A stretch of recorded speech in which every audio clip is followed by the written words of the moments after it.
These latest headlines from ABC15 are sponsored by Lerner and Rowe Injury Attorneys. One call, that's all. I'm Faye Fredericks with your top stories from ABC15 Arizona.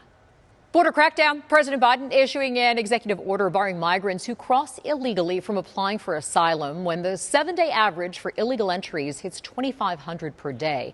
Illegal crossings are currently well above that number, meaning the executive order would go into effect at midnight. The restrictions would remain in place until illegal crossings drop below 1,500 a day. Congressman Juan Ciscamonte, who represents Arizona's 6th congressional district, says while he welcomes any action that helps address the ongoing border crisis, the executive order does not go far enough. I'm one to work with anyone that wants to find real solutions for things. And my district wants improvement in policy in here. So we'll take what comes with any kind of step in the right direction. But this falls way short. Biden's executive order mirrors a similar effort from former President Donald Trump in 2018. Those efforts were blocked in federal court. Experts we spoke to expect Biden's executive order to also face legal challenges. Major League Baseball cracking down on sports betting among players, including one Arizona Diamondback now facing punishment. Left-hander Andrew Saalfrank now suspended for a year, accused of betting on baseball games in 2021 and 2022 when he was in the minor leagues. League says Saalfrank placed 29 bets, all but one on MLB games. Experts say enforcing these rules is essential for the game. Americans will only bet on sports if they know it's fair. And the preservation of the integrity is crucial to the leagues and to the clubs. In recent years, we've seen the major pro sports leagues ban or suspend a number of players for sports betting. Advocates for legal gaming say the system is working as it should, adding we're just seeing more cases because sports betting is legal in more places. Man who tells us he's a combat veteran arrested while trying to get a meal, and he feels he's being targeted simply for being homeless. That meal he was getting was coming from AZ Hugs, a group we've been following over the last year. They feed the homeless community each Sunday in Papago Park. Timothy Cheever was warned in January for trespassing at the park, and then again recently while trying to get that meal at the park. But Tempe police have not provided more details on why. I want people to understand that we have just as much right to be here as they do.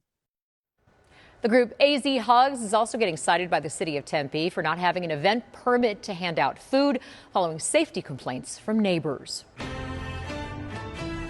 Tracking wildfires on the Tonto National Forest. Here are the latest numbers. First, the Adams fire near the 87, burning more than 5,000 acres. It's now 30% contained. Neighbors in Goldfield Ranch Estates, though, now on set status, meaning have your pets, your papers, and your prescriptions and be ready to go if that order comes.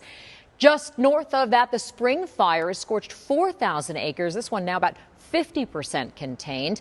And the latest fire to spark, that Catahoula fire. It's burning northeast of the valley, scorching about 120 acres so far.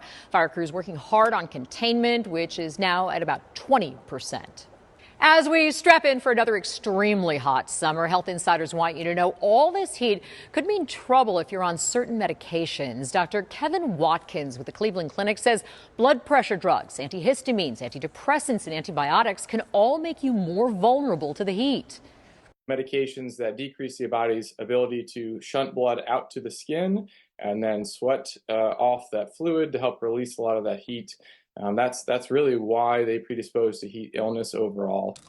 Best way to keep yourself safe, to stick with the tried and true methods. Wear loose-fitting clothes, blast that AC when you're inside, stay hydrated, and take it easy if you find yourself outside. If you're experiencing especially bad heat illness symptoms like vomiting and fatigue, talk to your doctor right away.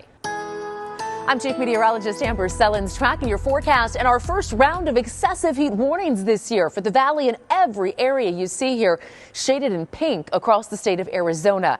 These will kick in Wednesday morning and last until Friday night. So we are headed into a string of weather action days as a reminder that this heat is going to be dangerous and you need to take action to stay cool and hydrated in the days ahead. We'll start tomorrow 80 degrees at 6 o'clock in the morning, hit 90 at 9, 100 at noon, and and then our first 110-degree day of the year with that high right at 110 around 4 o'clock in the afternoon. We also have another ozone high pollution advisory in effect tomorrow, too. So you'll want to limit your time outside in the afternoon with the heat and the bad air quality. Make sure you're staying hydrated and wear clothes that are lightweight, loose-fitting, and light-colored to help beat the heat if you're going to be outside tomorrow. Here's the next 7 days. Temperatures do look to drop as we head into the weekend, but we've got a hot stretch ahead. 107 is the lowest.